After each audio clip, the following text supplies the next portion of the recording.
नमस्कार दोस्तों, हमारी आज की कहानी का नाम है माँ की आखिरी इच्छा। एक बार एक बूढ़ी माँ को उसके बेटे ने एक वृद्ध आश्रम में ले जाकर छोड़ा।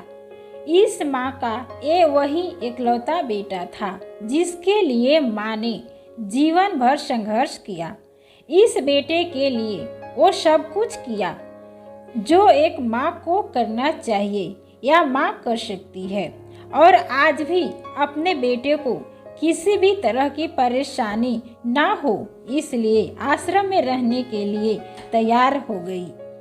वृद्ध आश्रम में रह रही माँ हमेशा अपने बेटे को याद करती, मगर बेटा केवल साल में एक बार उससे मिलने जाता या फिर फोन पर बात कर लेता।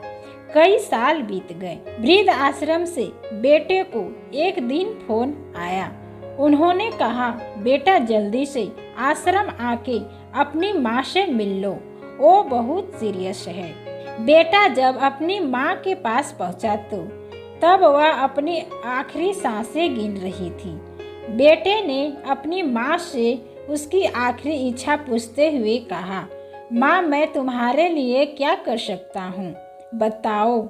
माँ ने कहा, बेटा इस आश्रम में गर्मी और मच्छर बहुत ज़्यादा है, यहाँ पर कुछ पंखे लगवा देना।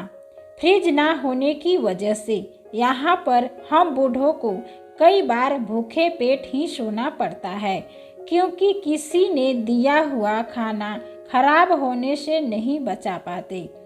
तो इस आश्रम के लिए 1-2 फ्रिज भी खरीद कर दे देना।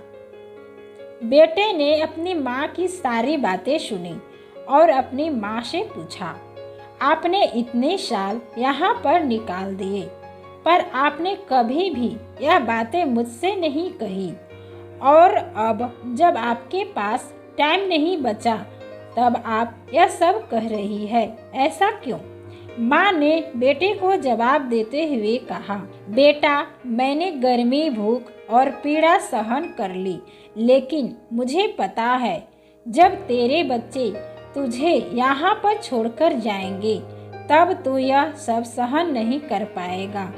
इसीलिए तेरी सुविधा के लिए मैं तुझे यह सब लगाने के लिए कह रही हूँ। दोस्तों, माँ की ये आखिरी लाइनें किसी भी बेटी या बेटा की आंखें खोलने के लिए सक्षम है। इतिहास हमेशा अपने आप को दोहराता है। अगर आप चाहते हैं कि आपके साथ अच्छा व्यवहार हो तो आपको भी दूसरे के साथ वैसा ही व्यवहार करना पड़ेगा। तो दोस्तों, आशा है कि ये कहानी पसंद आई होगी। कहानी पसंद आई तो लाइक करें, शेयर करें। धन्यवाद।